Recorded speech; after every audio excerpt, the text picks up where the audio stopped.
What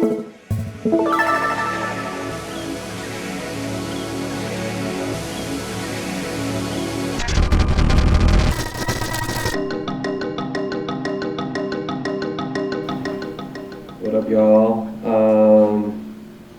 My name is Ryder Rips. I am the creative director of OKFocus, which is a company that makes websites and graphic design for a variety of different types of clients. Right now we are working with people ranging from Mike Will to Kenzo to Nike, Wilsonian Museum. And so there's a pretty wide range of sensibilities that our clients have. And so, you know, in kind of trying to produce good work, I guess I really think a lot about what we can offer them that isn't, you know, what's been done before.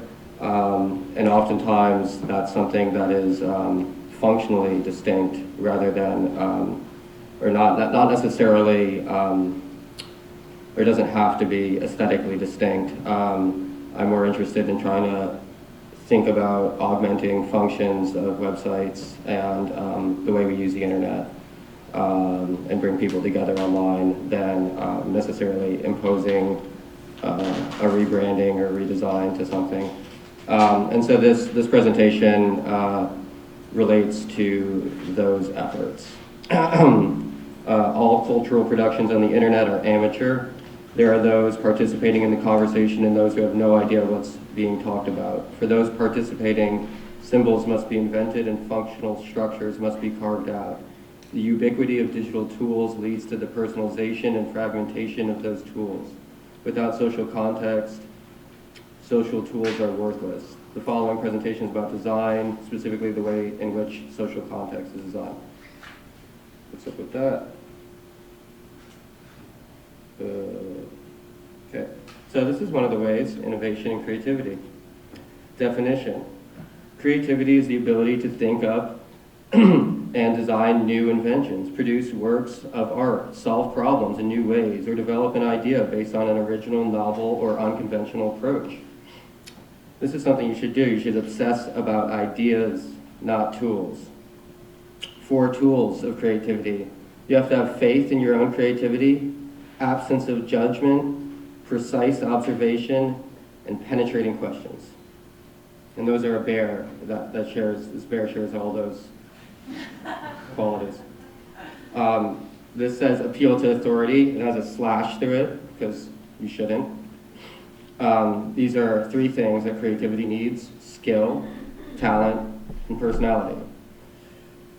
Creativity means the capability of producing new solutions in the intellectual way to solve problems. Creativity as the act of turning new and imaginative ideas into reality. You should adopt the beginner's mind. Creativity is thinking up new things. Innovation is doing new things. Some guy said that. Here's another thing you can think about and do and maybe even use. Style, aesthetics. Aesthetics. Here are some: classical, contemporary, and grunge. It doesn't matter how pretty your site is or how many bells and whistles you have. While a high-quality site is important, the majority of people today value usability more than good looks or fanciness. Wrong. You can't separate usability from visual design. You should practice restraint. Here's another thing: function and form. This is perception. The way we look at things at a tilt or not at a tilt. There's aesthetics and cognition. These are 2 different buttons. One has a gradient and a drop shadow, and the other doesn't. Affordance says objects' sensory characteristics, and object sensory characteristics intuitively imply its functionality and use. That's sort of true. Look and feel. Is outside of function? Nope. Pretty is not decoration. Pretty is function. If you care about function, then you care about cognition and affect. And consequently, you care about aesthetics. Here's a Venn diagram. Has understanding in the middle, control and outcome. And you wanna see what you can control and the outcome of it, and find understanding.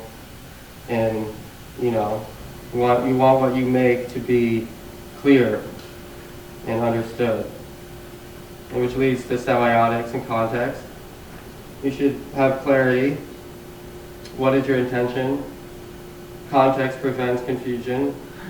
If McCain looked at this presentation, he probably would never have done that. Data equals what? Profit? No, meaning.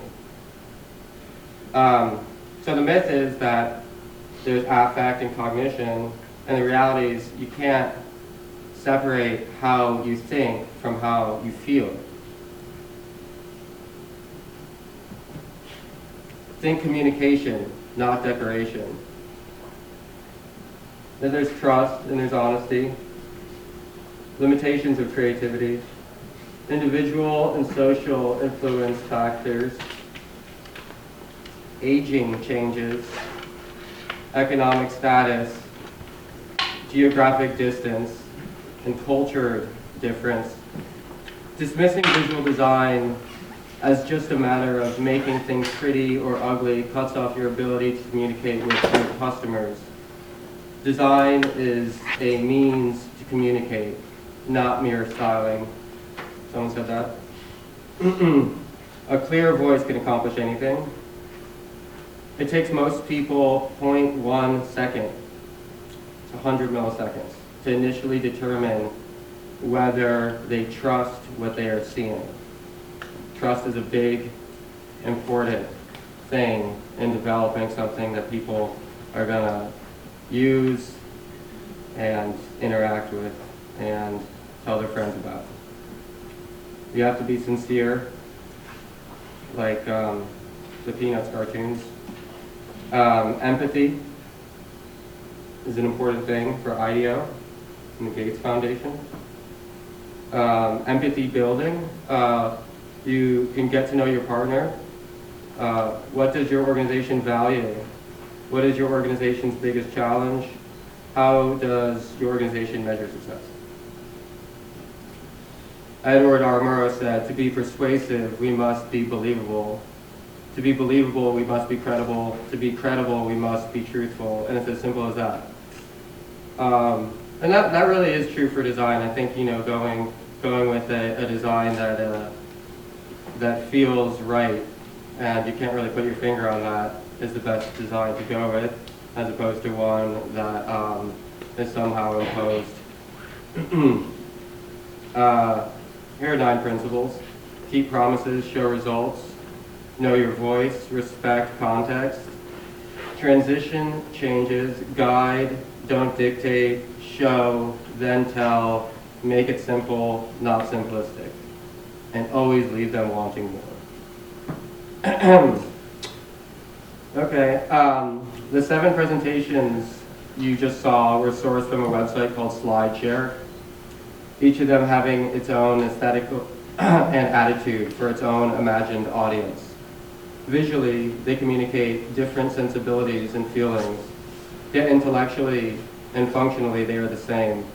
What separates MySpace from Facebook? What separates GeoCities from Tumblr? Is deviant art really that different from RISD? We sort the functional aspects of society through semiotics.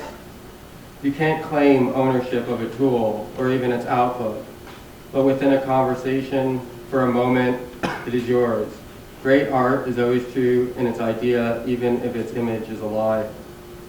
I suppose what that means is tools are always transient, and we're always on to the next thing. Facebook isn't going to last forever, Instagram's not going to last forever, but the things that we put on those tools, which are affected by the tools themselves, we claim ownership of. But the tool itself is is something that you can't really own. It's just a house for a moment.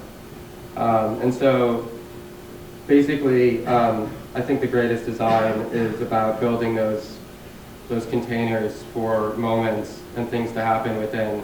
Like the greatest art is not just the art itself, it's about the conversations that happen around the art and where it lives within the greater conversation of art history.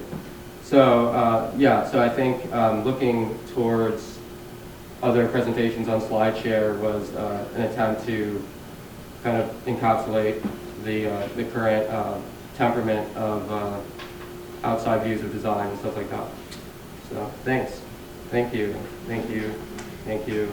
Thank you. Thanks.